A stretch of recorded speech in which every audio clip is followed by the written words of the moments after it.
Hey guys, what is going on? My name is Tom Spark and welcome back to another video. You might be wondering what is going on here. Well, I have two cameras connected so you can compare.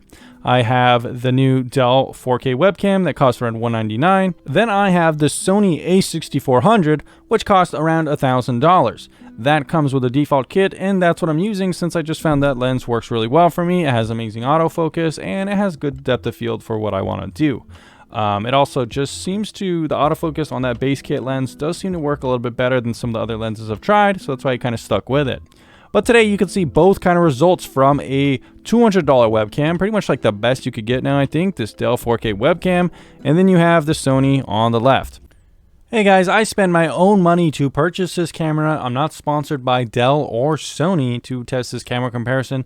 So if you do want to help me make money, consider clicking on some of my affiliate links on my main website, vpntierlist.com. Here on this website, I've pretty much ranked any VPN out there. None of these are sponsorships either, just affiliate links that I generate small cutbacks from. It's a completely objective list of all the best VPNs out there ranked with a review of every single one here on the channel. So if you've ever seen VPNs talked about or advertised, this is your opportunity to pick the right one. I also have promo codes and a quiz on the website as well to help you find the perfect VPN for your needs. VPNs are great for torrenting, giving you more anonymity and privacy while browsing the web, and countless other things like unblocking geo restrictions with websites around the world.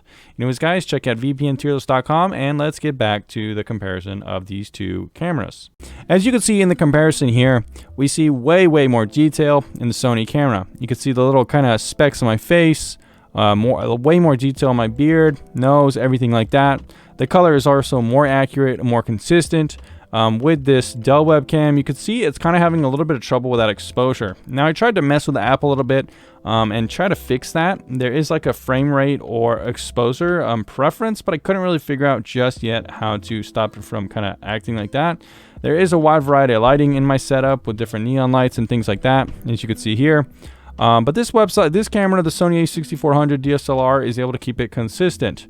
And then we have this with this, and it's just kind of having a little bit of trouble there.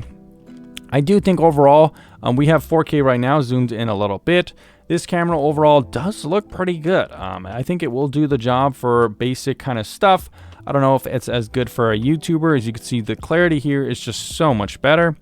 However, for Twitch and things like that, where you're gonna have it here in the bottom like this, I think it looks pretty good like this.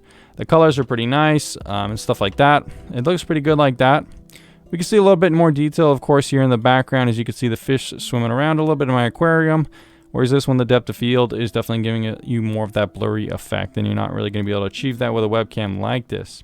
But let's go ahead and take a look at the software and show you guys what you can do with the camera. So we have pulled up the software right here, and we'll show you some of the things you could do. So we have camera controls, we have AI auto framing. I'm going to go ahead and put that to 90. That is one nice thing about this camera. It has an extremely wide field of lens. Probably one reason why the sharpness just isn't there in the center there. As you can see like this, it does look pretty cool to, hold on, let me fix that. As you can see from this, it does look pretty cool having that extremely wide field of view, really nice. Not something I can really achieve with my current camera setup. So that is a really nice, cool thing. Especially if you make that kind of smaller like this. It does look pretty cool. It looks really cool like that. Nice field of view. So going back into the application, we have some of those controls. We also have the AI auto framing, and you can kind of see, let me pull up that again. So you can kind of see how that works. Zooming in there to my face. It does work pretty well. So it is kind of moving around a little bit to stay with me. That is pretty nice. We also do have field of view controls, 70 to 65 and so forth. 65 looks pretty good for my setup. We have some zoom and autofocus and stuff like that. Autofocus for me isn't a big deal. I'm usually staying on one spot, but it does work pretty good.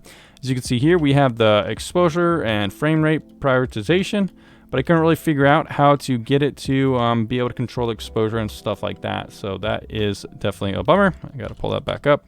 And then we also have some color controls. We have HDR on right now. We could turn that off and show you the difference. I didn't really notice too much difference with the HDR on and off. As you can see it on right here, it looks pretty good. I think the HDR might be causing some of those issues with the colors kind of trying to go back and forth. So with my setup, I might just keep that off. We also have auto white balance. I turned that off as well. It did seem to have a little bit of trouble with my neon sign, but that could have been related to the HDR. As you can see, it looks pretty good right here, pretty similar to what I had it. We have some controls like here, some basic controls, anti-flicker. A cool thing about this camera is you do have 60 FPS as an option if you pick full HD. So right now I am using 4K, and yeah, so that's pretty much it, what we got here. We also have some smooth, different kind of presets here if you want to choose some different color corrections and stuff like that. Vibrant looks absolutely crazy. Smooth looks pretty good. Default I think looks pretty good too.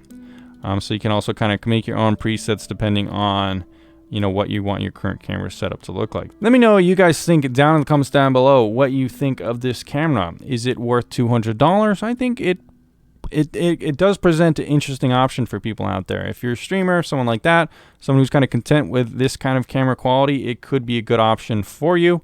It does look pretty good. I think it does have a little bit of tricky exposure issues here, trying to match all my neon signs and everything like that, having a little bit of difficulty there even when the HDR turned off.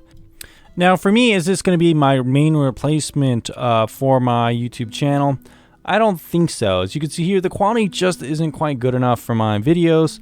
Not only that, I think having a little bit of exposure kind of fluctuations is a little distracting for videos. However, that said, I think this could be a good camera for me to choose for streaming. It looks good enough for that, I think. It's good enough for casual calls and stuff like that on Discord, I think, where I use my video. There are some issues with Sony DSLRs overheating for long periods of times, and I don't know if I want to use 4K and I have to switch back to 1080p and stuff like that for my Sony. So this is kind of like a good side webcam that looks pretty good and has really cool field of view, I think. Overall though, guys, that's my final thoughts on this one. Anyways, guys, I hope this was useful for you just to see kind of some kind of comparison between a high-end DSLR and something like this, a high-end webcam. So there you go. Anyways, thanks for checking out this video, and I'll see you again very soon.